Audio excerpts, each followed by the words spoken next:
Hello everyone, আজকে আমি আলোচনা করব ইউরো ইউএসডির আমার একটি ট্রেড প্ল্যান। তো এটি একটি সুইং ট্রেড হতে চলেছে। তো আমি সর্বপ্রথম চলে আসি 4 আওয়ার টাইম ফ্রেমে। তো আমি এখানে দেখতে পাচ্ছি 4 আওয়ার টাইম ফ্রেমে মার্কেট ডাউন ট্রেন্ডে ছিল এবং হঠাৎ করে একটি আপে ব্রেকআউট করছে। তো এখানে আমি চেঞ্জ অফ ক্যারেক্টার হিসেবে মার্ক করে নিলাম। তো এখন এটি আমার একটি ডিমান্ড জোন। তো এই ডিমান্ড জোনটাকে আমি মার্ক করলাম এবং মার্ক করেছি। তো এখন আমি 1 আওয়ারে শিফট করলাম। তো 1 আওয়ারে আমি দেখতে পাচ্ছি মার্কেট এখানে একটি লিকুইডিটি আছে, এই লিকুইডিটিটা হান্ট করেছে, হান্ট লিকুইডিটি। তো এখন আমি আমার এন্ট্রি টাইম ফ্রেমে যাব।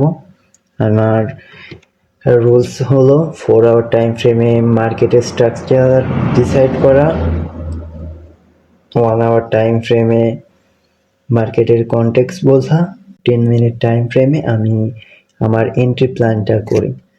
তো আমার এন্ট্রি ক্রাইটেরিয়া হলো যখন 15 মিনিট টাইম ফ্রেমে চেঞ্জ অফ ক্যারেক্টার ক্রিয়েট করবে তখন আমি এখানে কি যে কোনো ডিমান্ড অথবা সাপ্লাই মার্ক করে সেখান থেকে আমি এন্ট্রি নিব। এটি আমার স্ট্র্যাটেজি। মার্কেট স্ট্রাকচার ভিত্তিক ট্রেড করি আমি। তো এখানে আমি দেখতে পাচ্ছি মার্কেট এখানে অনেক বেশি স্ট্রাগল করেছে উপরে যেতে। তো হ্যাঁ, এখানে ভলিউম প্রোফাইলও দেখতে পাচ্ছি এখানে অনেক ভালো পরিমাণে ভলিউম আছে। তো আমি এর উপরে একটি পেন্ডিং অর্ডার দিয়ে রাখছি, ঠিক এই বরাবর আমার একটি পেন্ডিং অর্ডার আছে। তো আমি এটিকে যদি একটু মোটা করে মার্ক করি আপনাদের বুঝতে সুবিধা হবে। তো ঠিক এই বরাবর আমার একটি পেন্ডিং অর্ডার আমি দিয়ে দিয়েছি এবং আমার এসএল আছে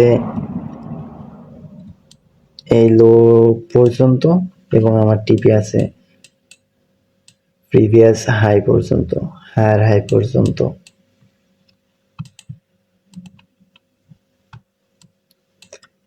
তো মার্কেট যদি এখানে এসে আমার পেন্ডিং অর্ডারটা হিট করে তো আমার ট্রেডে আমি এন্ট্রি নিয়ে নিব। তো এই ছিল আমার ইউরো ইউএসডির একটি ট্রেড প্ল্যান। আশা করি আপনারা ভিডিওটা পছন্দ করেছেন। তো এরকম মার্কেট রিলেটেড এবং মার্কেট অ্যানালাইসিসের ভিডিও আপনারা যদি দেখতে চান তো আমার চ্যানেলটা সাবস্ক্রাইব করে রাখতে পারেন ইফ ইউ ওয়ান্ট। তো দেখা হবে অন্য কোনো ভিডিওতে। Till then, good by.